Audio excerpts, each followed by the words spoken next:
The following is a world-class Bullshitters exclusive.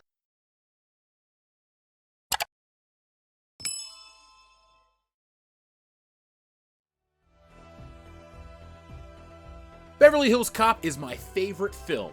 It's not Back to the Future, it's definitely not Star Wars anymore, it's Beverly Hills Cop. To say I love it is an understatement. A few years ago, I set out on a quest to own everything ever made from Beverly Hills Cop.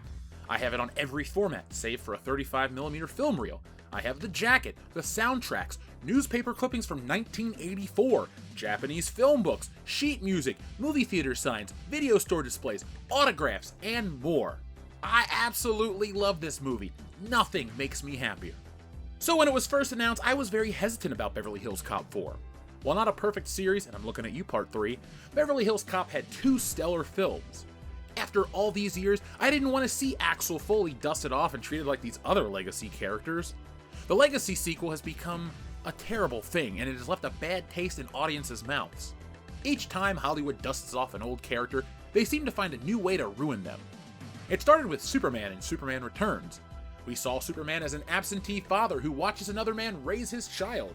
2 years later, Indiana Jones returned in Indiana Jones and the Kingdom of the Crystal Skull, and he too was an absentee father. In 2015, Star Wars returned with The Force Awakens, and Han Solo was an absentee father. I'm starting to sense a trend. Beyond that trite trope, the Legacy sequel is just another word for remake. The Force Awakens remakes A New Hope. Independence Day Resurgence just remakes Independence Day. Halloween 2018 is just Halloween 1978. These are all fine examples of movies that sucked, but duped audiences for a short time. I went in with all this swimming in my head. Were they going to ruin Axel Foley? How will they copy the old movies? How bad will the music be? Well, I sat down and watched it, and I have to say, I was worried for no reason. Folks, it's time to review Beverly Hills Cop 4, one of, if not the finest Legacy sequels in the history of cinema. The film starts with Axel driving his blue Chevy Nova, which is no longer crappy, through the streets of Detroit. We see Axel driving through the city. The Heat Is On plays. It's a nice familiar callback to the first film's credits. What I really like here is the contrast in Detroit. The Detroit of 1984 was such a seedier and harsher place. 2024 Detroit is much cleaner and safer. The city has made a comeback, just like Axel Foley. Axel arrives at a Detroit Red Wings game, but he's not there to watch hockey, he's on the trail of some jewel thieves.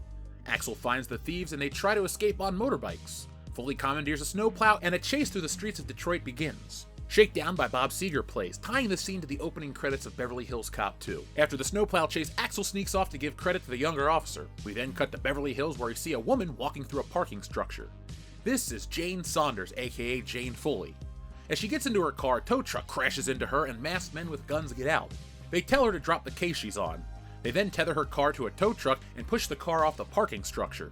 After she's rescued by fire and police, she puts a call into her friend Billy Rosewood, who is no longer a Beverly Hills cop, but a private investigator. He and Jane have been working on a murder case together. Billy calls Axel and tells him his daughter is in danger and informs him of the case they're working on. Billy then recovers evidence from the crime scene and is kidnapped. Before Axel leaves for Beverly Hills, he's driven to the airport by Jeffrey. It had been established that Axel's antics have gotten him into trouble over the years, and Jeffrey's the one who's always gotten him out. Their bond has grown, and I really like this. When we see Axel arrive in LA, we're treated to a montage of Beverly Hills, just like the first two films. Axel's first stop is Billy's office. There, Axel finds men searching the place. Axel convinces them he's working with them, but his cover is blown after the thugs see the famous fishing photo from Beverly Hills Cop 2. Axel escapes by stealing a meter maid's cart, but gets caught in a chase and is arrested at the end. At the station, we're introduced to Joseph Gordon-Levitt's character, Bobby Abbott. After a brief but funny recap of Axel's antics in Beverly Hills, his daughter comes to the police station to bail him out. While at the station, Axel talks to now Chief Taggart. Taggart introduces Axel to Captain Cade Grant, who he has mentored since he was a young police cadet. Upon meeting Grant, Axel distrusts him because of his incredibly expensive wardrobe on a cop's pay. Axel also figures out that Jane and Bobby used to be an item. Axel attempts to reconcile things with Jane, but it goes nowhere. However, they do continue to work together. They track a couple of bad guys who they had been dealing with earlier in the film to a private club. After talking their way in, they come face to face with Captain Grant. However, Grant doesn't care that he's been made. The next day, an attempt is made on Axel and Jane's life. They're saved by Bobby. They team up with Bobby to investigate Grant. They discover that Captain Grant is involved with a Mexican cartel. Axel and his new allies find evidence that links the captain to the murder Billy was investigating and drug trafficking. They're framed and arrested, but Axel escapes, and he and Bobby fly from the police station, or try to, but are forced to crash land. Here they run into Shooter McGavin. Hey, excuse me! Jane is kidnapped. Axel, along with Bobby and the newly rescued Billy Rosewood, fight the cartel and the corrupt captain. They rescue Jane and expose the corruption. In the aftermath, Axel reconciles with his daughter and contemplates a new life in Los Angeles. The best part about this film is the characters. I've watched Beverly Hills Cop and Beverly Hills Cop 2 over 100 times each. That's just being conservative, honestly. And these characters in Part 4 feel like a natural continuation of what came before. Axel Foley is still Axel Foley. He's still sharp, funny, and efficient. He's also older, but not a beaten down old man. Beverly Hills Cop isn't about age. It's not about Axel being too old. This film is a showcase of the character in the modern day. He's still Axel Foley, but he's older and wiser. He still runs his mouth, talks his way in and out of situations, and faces a challenge head on.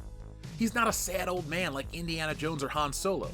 He's still Axel Foley, and he carries the movie. And it's so refreshing since so many films have to parade around the old actors, and that usually feels sad. This feels like a triumph. Other returning characters like Billy, Serge, and Jeffrey feel perfect too. Billy is still the mildly crazed cop with a penchant for firepower. He, like Axel, is older and wiser, but in no way does he feel off. Serge is the same way. He's just as flamboyant and hilarious. He's only in the film for a few minutes, and he comes off as a real highlight. Jeffrey was probably the best fleshed out of the original characters. The film builds a relationship with Axel that's not really in the first two films. Jeffrey is sort of a doormat for the jokes, but here, he's the captain. He and Axel have clearly bonded over the years. Jeffrey even sacrifices his career to save Axel's butt, and it never came off as out of character or preachy. They really played on the lifelong friendship element. Also, Paul Reiser is a much better actor than he used to be. I wasn't mad about him in Stranger Things, but he's better now here. The only character that felt out of place was Taggart. He was overacted and inconsistently written. In the film, Taggart and Billy have a falling out over a case. Billy is convinced that Captain Grant is dirty, and Taggart sides with Grant over Billy. This causes Billy to quit the force. I took issue with Taggart being so easily duped by Grant. The way Grant gets away is because of the cocaine they find is just powder. They never once ask why the plain powder was packaged like cocaine. By the end of the film, they rectify things and become friends again, but it felt off for most of the film. The new characters like Jane and Bobby were great additions to the story. Joseph Gordon-Levitt was the right choice for the character. He's a likable guy who gets into it with Axel, but once trust is formed, they have each other's back and they make a nice duo. He's essentially a younger, more straight-laced Billy Rosewood. His relationship with Jane did not bog down this film. The creators truly focused on Axel, but found a way to keep the interaction between these two very compelling. Jane is Axel Foley's daughter. She's changed her name and tried to forget everything about her old life, but she's not as off-putting as you might think. Most are still burned by Rey in The Force Awakens and assume that Jane would be a girl boss character because movies have too many of these today. That's not the case here. Early in the film, she tries to throw him off his game. Axel is trying to talk his way into a car impound lot. It's working, but then Jane asks him a question that would break character. But Axel's too sharp. This film doesn't pull the new character is better trope. Axel's relationship with Jane was a focal point of the film, but I found it refreshing. A lot of people might think this is a deadbeat dad situation, but they're incorrect. Han Solo ran off. Indiana Jones and Superman didn't know, but Axel put his family into hiding. The Detroit Mafia threatened to kill his family, so he sent them away. Axel did attempt to stay in contact with his family, but the wife and daughter drifted away. Axel even says, "You could have called too." Most legacy sequels tend to make the iconic characters look like guilty, sad old men. Axel Foley is different. He's willing to grow and accept responsibility. By the end of the film, the relationship is redeemed and all is well in the Foley family. There really wasn't too much that I disliked about this movie. It's not as good as Part 1 or Part 2, but it's miles ahead of Part 3. I was so relieved that this was the film they gave us. It definitely understands Beverly Hills Cop much better than Disney understands Star Wars or Indiana Jones. The tired, sad, grumpy old man is just a Harrison Ford characteristic. If we were to compare Beverly Hills Cop 4 to a different legacy sequel in Halloween 2018, well, Beverly Hills Cop would still be superior. Beverly Hills Cop Axel Foley is not a remake like The Force Awakens or other films are. It really is an original story. Yes, the Beverly Hills Cop formula is used, but it's a Beverly Hills Cop film. And if you don't know what the Beverly Hills Cop formula is, it's this. Someone close to Axel Foley is killed or injured, and Axel tracks the killers to Beverly Hills. While investigating, he talks his way into and out of many crazy situations, all while using his superior detecting skills to solve the crime better than the police around him and save the day. Beverly Hills Cop 4 follows the formula, but it's not a remake of the first film. Axel has never fought a corrupt cop before. Victor Maitland was a smuggler, the Alphabet Crime Gang was just that, and Ellis DeWalt, he was the head of security at a theme park, and the crime he was committing was counterfeiting. He was a cop, but he wasn't corrupt. The film modernizes the settings and ups the stakes, but the core characters and their actions are true to their previous appearances. That's why this film works. It's who you all love in a different scenario, and it's great. Kevin Bacon knocks it out of the park. He's a great bad guy. The Mexican cartel hit squad is refreshing. Axel has never had a hit squad go after him. There were those two bozos in part 2, but they were so inept they crashed their car and flipped it over. There's never been a helicopter chase in Beverly Hills Cop either.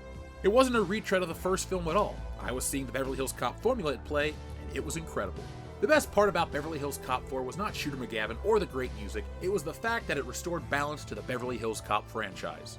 When a film series ends on a high note, it seems to last forever in our memories as something special. Return of the Jedi had a great ending, The Last Crusade had a great ending, Ghostbusters 2, Lord of the Rings, they all had great endings, but then came sequels, or other films of the franchise, that destroyed the balance. Beverly Hills Cop 3 was a poor ending for the franchise. It made Axel Foley look weak. He was a shell of his former self. Whatever the reason for it, it was a bad reason, and the film was horrible. With this film, Axel Foley is back to his former self and gets his happily ever after ending. His relationship is salvaged, Billy and Taggart are friends again, and the Beverly Hills Police Department has been cleaned up of the corruption. There isn't really much more to say. Another film would be a mistake because the elements that made this film feel special will feel like a retread. Outside of Axel moving to California, getting him out there for a 5th time will feel tiresome and the heat will be off once again. If I'm going to give this a number rating, I'll go 7.5 out of 10. I was going to go 8 out of 10, but there's a big continuity mistake that makes Axel Foley look like an asshole. His daughter is 32 years old. His last encounter with Beverly Hills was 30 years ago. Part 3 is the film where Axel had some romance. Was Axel Foley cheating? His daughter would have been alive. We know that he was married, but his wife and kid weren't at Inspector Todd's funeral. I know it was a mistake, but it's kind of a big one because they do harp on the 30 years angle quite a bit, and I'm surprised no one noticed it. Thanks, Script Doctor, for ruining the film for me. That's only a minor nitpick. The film is great if you like Beverly Hills Cop, but it's a good action film for all. I can't recommend it enough, and while I'm not excited for a 5th film, I'm very glad that we got this one. Now, if we could only get that Axel Foley action figure. So folks, thank you for watching. Hopefully you enjoyed this video. Let me know down in the comment what you thought of Beverly Hills Cop Axel F, and tell me what's your favorite Beverly Hills Cop movie. Obviously mine's the first, but the second one is damn close, and this fourth one is pretty good as well. Here at my Beverly Hills Cop collection, I like to act like the third one doesn't exist. I don't have any merchandise from the film, and I stopped buying it. DVD was the last time I ever picked up a copy of Beverly Hills Cop 3. It's that bad to me. But this one, chef's kiss. So folks, thank you for watching. I'll be back next time with more reviews. So if you enjoy videos like that, hit the thumbs up button and share us all over social media. We're getting closer to that 200,000. I've been saying it for a while now, but I'm not stopping anytime soon. Like Indiana Jones says, I'm like a bad penny. I always turn up. And folks, WCBS will continue to push forward because quit is not in our vernacular. Okay, I just said it, but ignore that. So folks, thank you for watching, and do these things. Be smart, be safe, be cool, but always be excellent to each other.